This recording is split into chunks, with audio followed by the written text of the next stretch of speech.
رمضان مبارک تمہیں رمضان مبارک رمضان مبارک تمہیں رمضان مبارک بسم اللہ الرحمن الرحیم السلام علیکم ورحمۃ اللہ وبرکاتہ GMT میڈیا پر تمام ناظرین کو خوش آمدید. ایک بار پھر آپ کی خدمت میں حاضر ہوں برکات رمضان ٹرانسمیشن کے پروگرام کے حوالے سے. ناظرین یہ مہینہ بابرکت مہینہ ہے، رمضان المبارک نیکیوں کا سیزن ہے اور نیکیوں کی بہار ہوتی ہے اسی مہینے میں.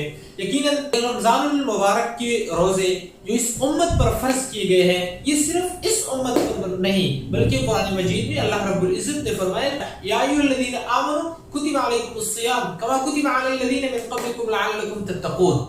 کیا ایمان والو کہ میں نے جو روزے کتب علیکم الصیام کما کتب علی الذین من قبلکم، یعنی مطلب یہ ہے کہ جو روزے تم پر فرض کیے گئے ہیں اس سے پہلے امتوں پر بھی فرض کیے گئے تھے. تو یہ روزہ ایک ایسی عبادت ہے کہ جو انسان کو اللہ رب العزت کے قریب کر دیتا ہے. روزہ انسان کے صرف بھوکا اور پیاسا رہنے کا نام نہیں ہے بلکہ انسان کی زبان کا بھی روزہ ہوتا ہے، انسان کی آنکھ کا بھی روزہ ہوتا ہے، انسان کے ہاتھوں کا پاؤں کا بھی روزہ ہوتا ہے، انسان کے کانوں کا بھی روزہ ہوتا ہے. آنکھ سے کسی برائی کی طرف نہ دیکھے، زبان سے ایسے برے الفاظ نہ نکالے کہ جس سے اس کا روزہ متاثر ہو، کانوں سے ایسی برائی نہ سنے کہ جس کی وجہ سے اس کے روزے پر اثر پڑے، اور ہاتھ سے کسی کو تکلیف نہ پہنچائے کہ جس کی وجہ سے اس کا روزہ متاثر ہو. قرآن مجید میں اللہ رب العزت نے فرمایا شہر رمضان الذی انزل فیہ القرآن ھدی للناس وبینات من الھدی والفرقان، کہ رمضان المبارک کا وہ مہینہ ہے کہ جس میں اللہ رب العزت نے قرآن مجید کو بھی نازل کیا. ایسا بابرکت برکتوں والا مہینہ کہ انسان کو اللہ رب العزت انسان کے اور اللہ رب العزت کے درمیان جو انسانی گناہوں کی وجہ سے فاصلے آئے ہوتے ہیں رمضان المبارک میں وہ فاصلے ختم ہو جاتے ہیں. انسان اللہ رب العزت کے قریب ہو جاتا ہے.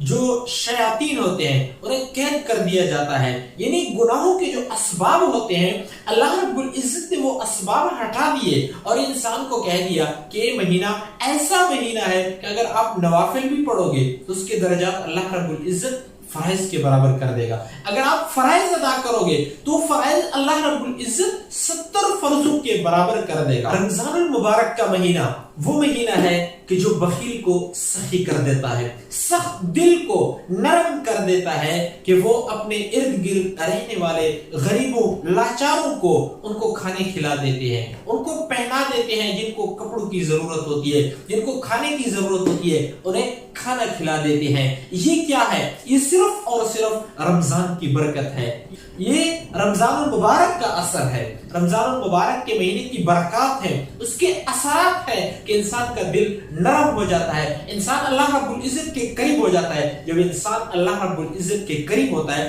تو یہ سارے کے سارے راستے انسان کے لیے خود بخود کھلتے جاتے ہیں، خود بخود انسان نیکی کی راہ پہ چلتا جاتا ہے. پورے 11 ماہ انسان گناہ کرتا رہتا ہے، اللہ رب العزت سے اس گناہوں کی وجہ سے دور ہو جاتا ہے. لیکن یہ مہینہ اللہ رب العزت نے عطا کیا ہے، عبادات کا مہینہ ہے کہ عبادات کے ذریعے انسان میرے قریب ہو جائے.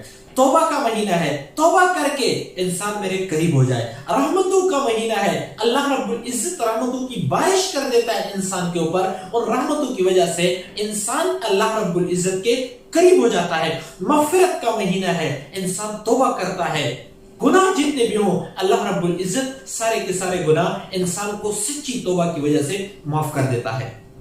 روزہ اسلام کے اہم فرائض میں سے ایک فریضہ ہے کہ جس کا چھوڑنا کبائر گناہ میں سے ہے، یعنی گناہ کبیرہ ہے. یہ ایسا فرض ہے کہ جس طرح انسان پہ نماز فرض ہے دن میں 5 وقت، اسی طرح سال میں اسی مہینہ میں تمام کے تمام روزے رکھنا بھی فرض ہے. اسی طرح جیسا زکوٰۃ فرض ہے اسی طرح رمضان کے روزے بھی فرض ہے.